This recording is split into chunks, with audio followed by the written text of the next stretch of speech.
أعوذ بالله من الشيطان الرجيم. بسم الله الرحمن الرحيم. والنجم إذا هوى ما ضل صاحبكم وما غوى وما ينطق عن الهوى إن هو إلا وحي يوحى علمه شديد القوى ذو مرة فاستوى وهو بالأفق الأعلى ثم دنا فتدلى فكان قاب قوسين أو أدنى فأوحى إلى عبده ما أوحى ما كذب الفؤاد ما رأى أفتمارونه على ما يرى ولقد رآه نزلة أخرى عند سدرة المنتهى عندها جنة المأوى إذ يغشى السدرة ما يغشى ما زاغ البصر وما طغى لقد رأى من آيات ربه الكبرى أفرأيتم اللات والعزى ومناة الثالثة الأخرى ألكم الذكر وله الأنثى تلك إذا قسمة ضيزى إن هي إلا أسماء سميتموها أنتم وآباؤكم ما أنزل الله بها من سلطان يتبعون إلا الظن وما تهوى الأنفس ولقد جاءكم من ربهم الهدى أم للإنسان ما تمنى فلله الآخرة والأولى وكم من ملك في السماوات لا تغني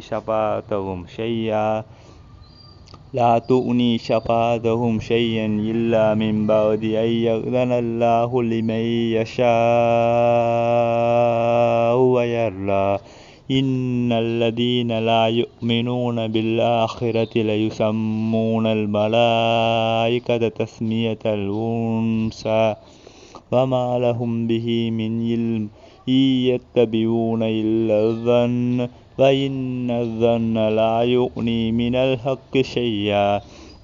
فأعرض عمن تولى عن ذكرنا ولم يرد إلا الحياة الدنيا ذلك مبلغهم من العلم إن ربك هو أعلم بمن ضل عن سبيله وهو أعلم بمن اهتدى ولله ما في السماوات وما في الأرض ليجزي الذين أساءوا بما عملوا ويجزي الذين أحسنوا بالحسنى الذين يجتنبون كبائر الإثم والفواحش إلا اللمم إن ربك واسع المغفرة هو أعلم بكم إذ أنشأكم من الأرض وإذ أنتم أجنة في بطونه أمهاتكم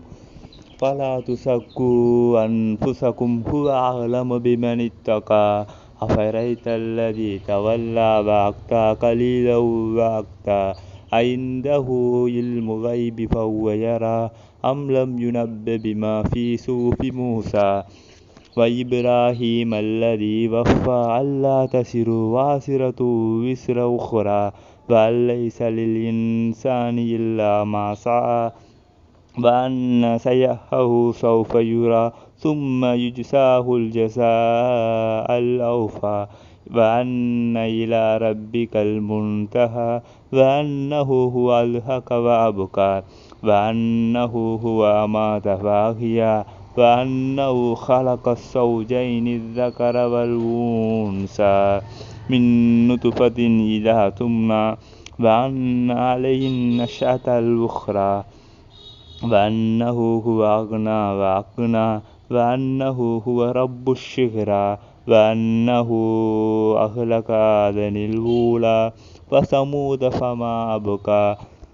وقوم نوح من قبل إنهم كانوا هم أظلم وأتقى والمؤتفكات أهوى فغشاها ما غشى فبأي آلاء ربك تتمارى هذا نذير من النذور الأولى أسفت الآسفة ليس لها من دون الله كاشفة أفمن هذا الحديث تعجبون وتلهقون ولا تبكون وأنتم سامدون فاسجدوا لله واعبدوا